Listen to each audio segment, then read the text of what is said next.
मैंने कहा, मम्मी, हमारे सारे कपड़े तो गीले हो गए। मुझे ठंड लग रही है, अब क्या करेंगे? मम्मी बोली, बेटा अभी तो फार्म हाउस में चलते हैं, फिर सोचेंगे। हम दोनों फार्म हाउस के अंदर आ गए। मम्मी ने कहा, बेटा एक काम करते हैं, सारे कपड़ों को ऊपर छत पर सुखाने डाल देते हैं। फिर मैं तेरी नानी को कॉल करके बोल देती हूं कि हम शाम को घर वापस आएंगे। मैंने कहा, जैसा आपको ठीक लगे मम्मी। फिर मम्मी ने नानी को फोन करके बोला कि हम दोनों फार्म पर हैं और शाम को घर आएंगे। उसके बाद मैंने मम्मी के साथ मिलकर सारे कपड़े ऊपर छत पर सुखाने डाल दिए। अब हम दोनों सिर्फ तौलिया में थे। नीचे आकर हम लोग एक एक कुर्सी लेकर बैठ गए और बातें करने लगे। मैंने कहा, मम्मी, हमें सर्दी हो जाएगी क्योंकि हम दोनों ने ही गीले तौलिया पहने हैं। मम्मी को भी यही लग रहा था। मम्मी बोली, हाँ बेटा, पर क्या करें? मम्मी, मेरे पास एक आइडिया है। मम्मी बोली, क्या? मैंने कहा, क्यों ना हम दोनों बिना तौलिया के कुछ टाइम रहें और जब तौलिया सूख जाएंगे तो वापस पहन लेंगे। मम्मी बोली, आइडिया तो अच्छा है, पर बेटा बिना तौलिया के। मैंने कहा, मम्मी, मैं आपका बेटा हूं, मुझसे कैसी शर्म? बचपन में भी तो आपने मुझे बिना कपड़ों के देखा है। मम्मी ने कहा, ठीक है बेटा, अगर तुम्हें कोई परेशानी नहीं है तो मैं भी राजी हूं। फिर मम्मी ने फार्म हाउस का दरवाजा अंदर से बंद कर दिया और हम दोनों बिना कपड़ों के होकर बैठ गए। अब मम्मी अपने हाथों से अपने उभारों को छुपा रही थीं। नमस्ते दोस्तों, मेरा नाम गोकुल है। हमारे घर में मेरे पापा, मम्मी, मैं और मेरा छोटा भाई है। मेरी उम्र 20 साल की है। मेरी मम्मी का नाम रेशमा है। उनकी हाइट लगभग 5 फीट की है। कमर से ऊपर मम्मी के संतरे हमेशा तने हुए रहते हैं और जब चलती हैं तो सबकी नजरें उनके पीछे के हिस्से पर टिक जाती हैं।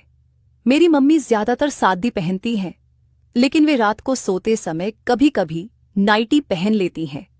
मेरे पापा की बड़ी किराने की होलसेल की दुकान है, तो पापा अपने काम में बहुत ज्यादा व्यस्त रहते हैं। पापा सिर्फ रात को घर पर आते थे। मेरा भाई हॉस्टल में रहकर पढ़ाई कर रहा है, तो घर में मम्मी और मैं ही रहते हैं। एक दिन मम्मी की मम्मी यानी मेरी नानी का फोन आया। नानी ने मुझे बताया कि मेरे नाना जी की तबीयत ठीक नहीं है, मम्मी को गांव आना होगा। मैंने उनकी बात मम्मी से करवाई। मम्मी ने नानी से बोला कि हम दोनों कल सुबह गांव आ जाएंगे। रात को मम्मी ने पापा से कहा, मम्मी, अजी सुनते हो, मेरी पिताजी की तबीयत खराब हो गई है, हमें गांव जाना होगा। पापा ने कहा, रेखा, दुकान में बहुत काम है, मैं तो जा नहीं सकता। एक काम करो, तुम संजीव बेटे के साथ चली जाओ। ये कहकर पापा ने मुझे बुलाया तो मैं आ गया। पापा ने कहा, बेटा, तेरे नाना जी की तबीयत खराब है, तुम और तुम्हारी मम्मी दोनों वहां चले जाओ। उनके ठीक होने के बाद आ जाना। हमारे घर में 2 गाड़ी थी, इसलिए गांव जाने में हमें कोई दिक्कत नहीं थी। अगली सुबह मैं और मम्मी गांव के लिए निकल गए। मम्मी ने एक ग्रीन साड़ी पहनी थी, उसमें वे बहुत ही मस्त दिख रही थीं। लगभग 5 घंटे का रास्ता था। लगभग 2 घंटे बाद मम्मी ने गाड़ी रोकने को कहा। मम्मी ने कहा, बेटा गाड़ी रोक जरा। मैंने कहा, क्यों मम्मी, कुछ काम है? मम्मी बोली, हाँ बेटा, मुझे बाथरूम से होकर आना है। मैंने गाड़ी एक पेड़ के पास रोक दी।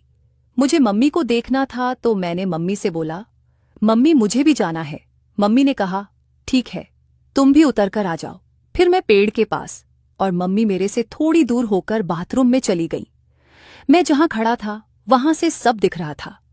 मम्मी ने वहां जाकर अपनी सादी को ऊपर उठाकर अपनी पैंटी नीचे घुटनों तक कर दी।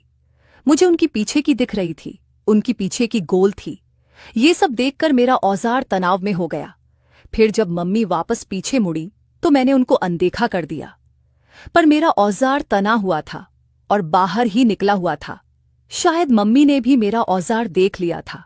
मम्मी गाड़ी के पास आकर बोली, बेटा कितनी देर तक और लगेगी तुमको? मैंने कहा, बस हो गया मम्मी, अभी आया।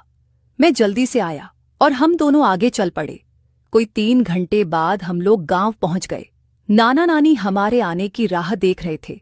नाना जी का घर बहुत बड़ा है, पर उसमें सिर्फ वे दोनों ही रहते हैं। मम्मी ने नाना जी के डॉक्टर से बात की और उनके कहे अनुसार कुछ दवाइयां मंगवाईं। रात को हम सभी ने एक साथ खाना खाया। खाना खाने के बाद मैं अपने लिए बताए गए रूम में चला गया और सो गया।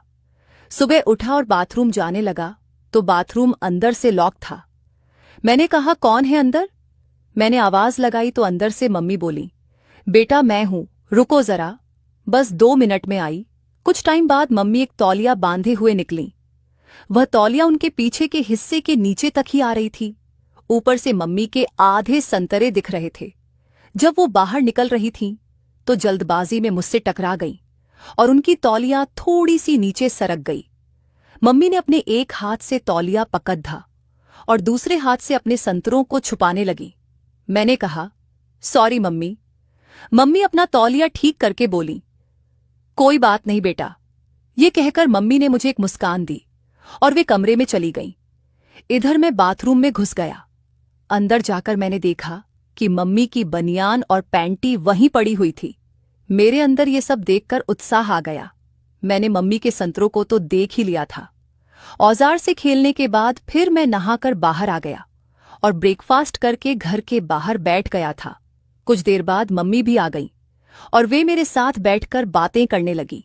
मम्मी, बेटा कैसा लगा नानी के घर आकर? मैंने कहा, मम्मी नाना जी का घर तो बद्दा मस्त है। मैंने पहली बार इतनी ध्यान से देखा। पहले छोटा था, तब कुछ ज्यादा समझ में ही नहीं आता था। मम्मी, बेटा हमारा एक फार्म हाउस भी है, वह बस 200 मीटर दूर है। घर के पीछे से ही उसी का रास्ता है। नाना जी का घर गांव से थोड़ा दूर खुले में था। आसपास कुछ घर बने थे, पर वे भी थोड़े दूर दूर थे। मैंने कहा, मम्मी उधर घूमने चलें क्या? मुझे भी देखना है। मम्मी बोली, ठीक है बेटा, मैं तेरी नानी को बताकर आती हूं। फिर कुछ मिनट में मम्मी के साथ मैं नाना जी के फार्म हाउस पर पहुंच गए। मम्मी ने एक ब्लैक कलर की साड़ी पहनी हुई थी। मैंने कहा, फार्म हाउस पर कोई नहीं है क्या? कोई दिखाई नहीं दे रहा है। मम्मी ने कहा, हाँ बेटा, अभी गर्मियों के कारण फार्म बंद है। कोई फसल भी नहीं लगी है तो कोई मजदूर भी नहीं है। हम दोनों फार्म हाउस के अंदर गए। उधर एक छोटा सा घर बना हुआ था। वह काफी अच्छा था। हम दोनों घर की छत पर आ गए तो मैंने देखा कि पास में ही एक छोटा सा तालाब बना था। उसका पानी बिल्कुल साफ था। मैंने मम्मी को भी दिखाया। मैंने कहा, मम्मी तालाब कितना मस्त है ना, मेरा तो नहाने का मन हो रहा है। मम्मी उधर जाएं क्या? मम्मी, बेटा मन तो मेरा भी हो रहा है, पर हम लोग पहनने के लिए तो कुछ नहीं लाए। मैंने कहा, मम्मी नीचे रूम में शायद कुछ तौलिया थे, मैं ले आता हूं। मम्मी, पर बेटा तौलिया में? मैंने कहा, मम्मी बस हम दोनों ही तो हैं और कोई नहीं है। आप शर्माओ मत मम्मी प्लीज। और मम्मी, मैंने तो आपको कई बार तौलिया में देखा है। मम्मी ने फिर थोड़ा सोचने के बाद कहा, ठीक है चलते हैं। फिर हम दोनों तालाब के किनारे पहुंच गए। मैंने अपने सारे कपड़े उतार कर तौलिया लपेटी और मैं तालाब में चला गया। अंदर जाकर मैंने मम्मी से कहा, मम्मी आप भी आ जाओ, बहुत मजा आ रहा है। फिर मम्मी ने मेरे सामने ही अपनी साड़ी उतार दी और वो सिर्फ बनियान में आ गईं। उनको देखकर मेरा औजार पानी में ही तनाव में हो गया। मम्मी ने मेहरून बनियान पहनी थी, लेकिन अभी मम्मी मेरी तरफ नहीं देख रही थी, पीछे मुंह करके खड़ी थी। फिर उन्होंने अपनी बनियान भी खोलकर फेंक दी। मम्मी ने अब सिर्फ तौलिया लपेटा हुआ था। ये सब देख मेरा मन पिलाई का हो रहा था। फिर मम्मी मेरी तरफ मुड़ी। तब मैंने देखा कि मम्मी की तौलिया उनकी फुदी से सिर्फ थोड़ी नीचे थी। उसके बाद मम्मी ने मेरी तरफ देखकर कहा, क्या देख रहे हो बेटा? मैंने कहा, मम्मी आप बहुत सुंदर लग रही हैं। मम्मी ने कहा, थैंक्स बेटा। फिर मम्मी ने अपनी पैंटी निकालनी शुरू कर दी। उन्होंने पैंटी निकाली और नीचे गिरा दी। उसके बाद मम्मी भी मेरे साथ पानी में आ गईं। हम दोनों ने लगभग 1 घंटे तक साथ में मजे किए। उस दौरान मैंने कई बार मम्मी के संतरों और पीछे के हिस्से को भी सहलाकर मजा लिया था। एक बार तो मम्मी की तौलिया खुल भी गई थी और उनकी फुदी व संतरे मेरे सामने आ गए थे, पर मम्मी ने हंसते हुए खुद को मौद्दा लिया था। काफी देर तक मस्ती करने के बाद हम दोनों ने बाहर आकर देखा तो हमारे सारे कपड़े गीले हो गए थे। हमारे कपड़े पानी के बिल्कुल करीब रखे थे और शायद जब हम पानी को उछालते हुए एक दूसरे के साथ खेल रहे थे, तभी पानी कपड़ों के ऊपर गिर गया होगा। मैंने कहा, मम्मी हमारे सारे कपड़े तो गीले हो गए, अब क्या करेंगे? मम्मी बोली, बेटा अभी तो फार्म हाउस में चलते हैं, फिर सोचेंगे। हम दोनों घर के अंदर आ गए। मम्मी ने कहा, बेटा एक काम करते हैं, सारे कपड़ों को ऊपर छत पर सुखाने डाल देते हैं। फिर मैं तेरी नानी को कॉल करके बोल देती हूँ कि हम शाम को घर वापस आएंगे। मैंने कहा, जैसा आपको ठीक लगे मम्मी। फिर मम्मी ने नानी को फोन करके बोला कि हम दोनों फार्म पर हैं और शाम को घर आएंगे। उसके बाद मैंने मम्मी के साथ मिलकर सारे कपड़े ऊपर छत पर सुखाने डाल दिए। हम दोनों सिर्फ तौलिया में थे। नीचे आकर हम लोग एक एक कुर्सी लेकर बैठ गए और बातें करने लगे। मैंने कहा, मम्मी हमें सर्दी हो जाएगी क्योंकि हम दोनों ने ही गीले तौलिया पहने हैं। मम्मी को भी यही लग रहा था। मम्मी बोली, हाँ बेटा, पर क्या करे? मम्मी मेरे पास एक आइडिया है। मम्मी बोली, क्या? मैंने कहा, क्यों ना हम दोनों बिना तौलिया के कुछ टाइम रहें और जब तौलिया सूख जाएंगे तो वापस पहन लेंगे। मम्मी बोली, आइडिया तो अच्छा है, पर बेटा बिना तौलिया के? मैंने कहा, मम्मी मैं आपका बेटा हूं, मुझसे कैसी शर्म। बचपन में भी तो आपने मुझे बिना कपड़ों के देखा है। मम्मी ने कहा, ठीक है बेटा, अगर तुम्हें कोई परेशानी नहीं है तो मैं भी राजी हूं। फिर मम्मी ने घर का दरवाजा अंदर से बंद कर दिया और हम दोनों बिना कपड़ों के होकर बैठ गए। मम्मी अपने संतरों को हाथों से छुपा रही थीं। मेरा औजार भी तना हुआ था और मम्मी ने मेरे तने हुए औजार को देख लिया था। मम्मी ने कहा, इसमें क्या हो रहा है बेटा? मैंने कहा, कुछ नहीं मम्मी। मम्मी ने कहा, बेटा एक काम करो, इसको शांत कर लो।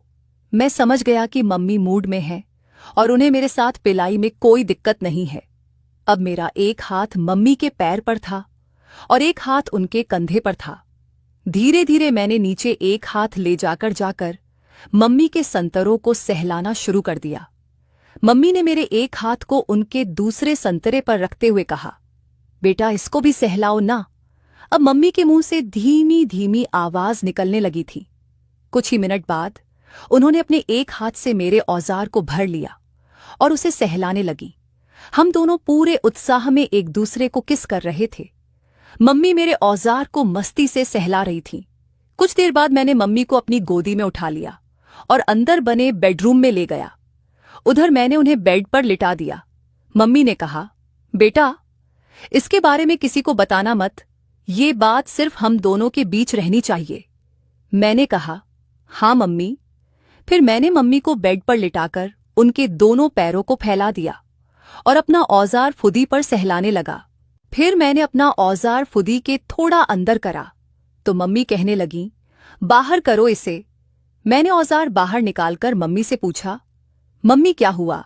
मम्मी ने कहा, बहुत दिनों बाद पिलाई कर रही हूं, थोड़ा आराम से करो। इतना सुनते ही मैंने अपना औजार दोबारा फुदी में अंदर कर दिया। थोड़ी देर बाद मैंने धीरे धीरे धक्के लगाने शुरू कर दिए। मम्मी कहने लगीं, धीरे से पिलाई करो, कोई जल्दी नहीं है। मैं पिलाई करते हुए उन्हें किस करने लगा और संतरों को सहलाने लगा।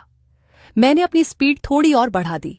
मैंने कहा, मम्मी सच में पिलाई करके बहुत मजा आ रहा है, क्या मस्त फुदी है आपकी। लगभग 20 मिनट की पिलाई के बाद मैं होने वाला था। मम्मी भी हो गई थी।